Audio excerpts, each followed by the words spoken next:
want to thank Ms. Brady, Ms. Frederickson, Ms. Salingo. You know, this time of year is really hard to ask our staff to come on out and help us and do one more thing. And these folks, just along with many others, Senora Till, Mrs. Johnson, and of course our governing board, they just stepped right up and offered to come on up and help us, and we appreciate that. So with that, I also want to, before I get started, I do want to recognize our board members who work so hard and volunteer their time, hours and hours of time, to make this great school what it is. So if the board members are here, will you please, well I know they're here, will you please stand up?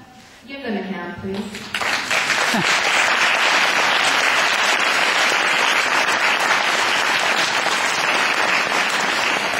Thank you.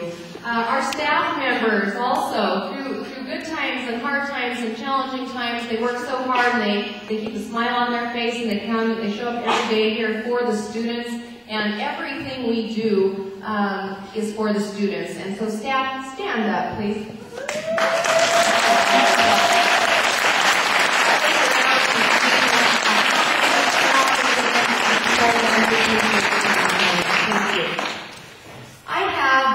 Lightest topic of the evening, which is the school budget at this time. And if you picked up a newspaper, if you turned on your TV, you will know that these times are not easy. And it's so important. We just thank you for coming out tonight, because we really want to get that communication out there. Okay, we understand that if you are not provided accurate information, a natural instinct is to come up with things, or talk about what might be, or visit about misconceptions, and we want to make sure that we're putting as much information out there so that we can clarify any of those misunderstandings, especially around topics such as budget. We're hoping that after this evening that all of you will be spokespeople for us in the school community, and so when you hear something that may not be true, or even if you don't know the answer, you'll either direct them to us to answer it correctly, or you'll be able to clarify a few more things. So we thank you for coming out.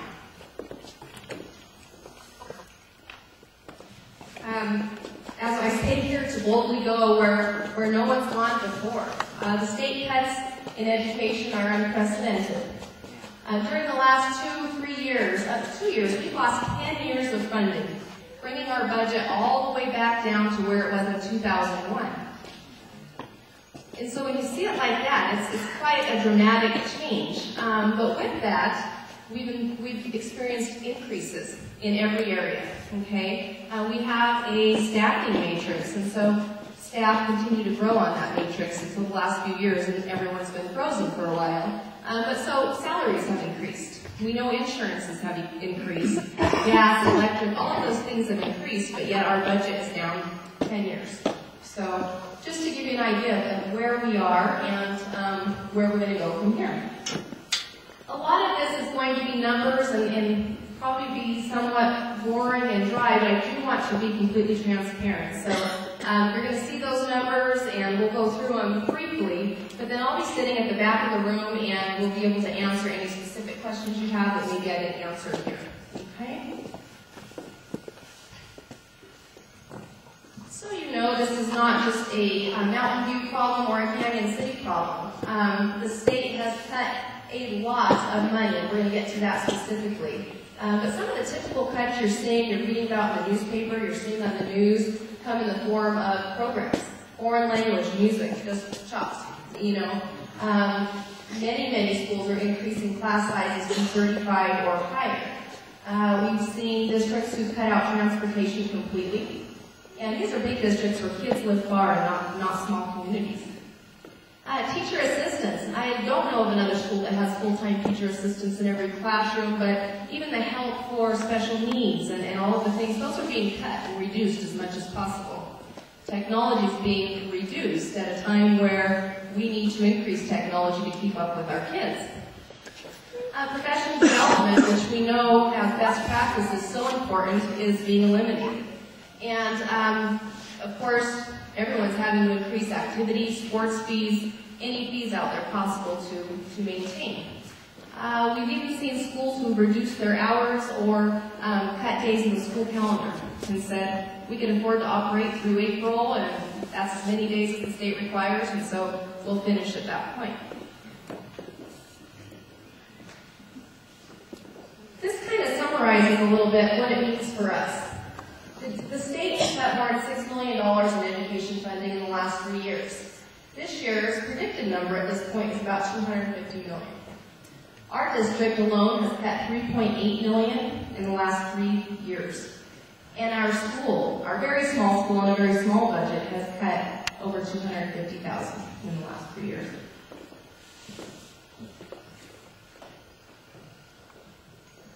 I'm going to go into more detail on this, but this kind of is what our budget looks like in a visual. 72% is spent on salaries and benefits. Just keeping in mind that the average for salaries in school districts is about 85%. So we're running quite below that as far as salaries go. 80% goes, we do pay some fees back to the district, and I will detail those out in a few minutes as well. We have our operation expenses. This is just getting by on everything that we need in a day. Of course, our insurances that we pay, and there's very little left for supplies and programs.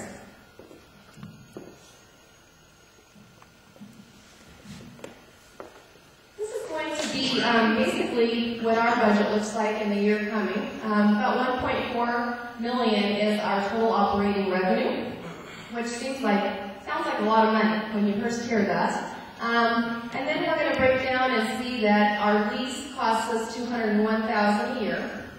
Our staff and benefits, and that includes all of our insurances and also our substitute costs, and all of those things in there cost $947,000.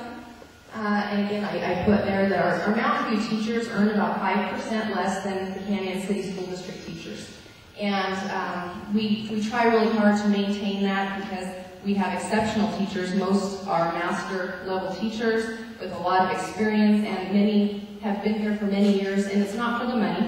They're bought into the values of the school and the family atmosphere. But we do want to continue to recruit new teachers and high quality professionals to come to Mountain View, so we try to maintain that. The last few years we've not been able to add anything to our salary scale. And then that shows you what our unemployment, workman comp, and para is about $30,000. Our general supplies are $25,000, and that includes everything from our copy machines and paper and office supplies and our classroom supplies and all the way down to toilet paper. We have everything in that amount for 207 kids. Our school district and services, we pay $211,000 back to the Canyon City RE1 School District. Some of this is in capital or an overhead cost, and I'll show you there. We pay a 5% fee just to operate under the Canyon City School District. And as a charter school, you have to operate under the school district. This is not a service fee, it's just a fee that we pay to be part of it. But then we do also pay these fees. We pay $15,000 for technology. That allows us to be part of all of the updates and keeping up with technology, the internet service and everything that we pay to be part of that. Our food service is $16,000. That is us bringing food over from Harrison, then preparing it there, ordering, and all of those things. And that's actually a really good deal. We could not afford to hire full-time kitchen staff and serve for anywhere near that amount. We pay $18,000 in business services and taxes to process our all of our bills and our invoices and to do our taxes.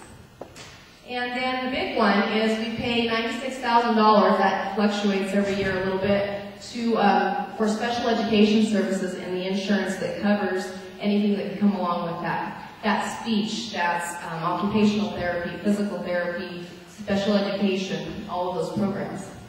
That sounds like a lot, but when you have to actually pay for the insurances and things that go along with those programs, that also is a reasonable amount. So that's a pretty big chunk, though, at $211,000. So we also support the district as they support us. Just going to go over a few of the cuts that that we experienced for this year.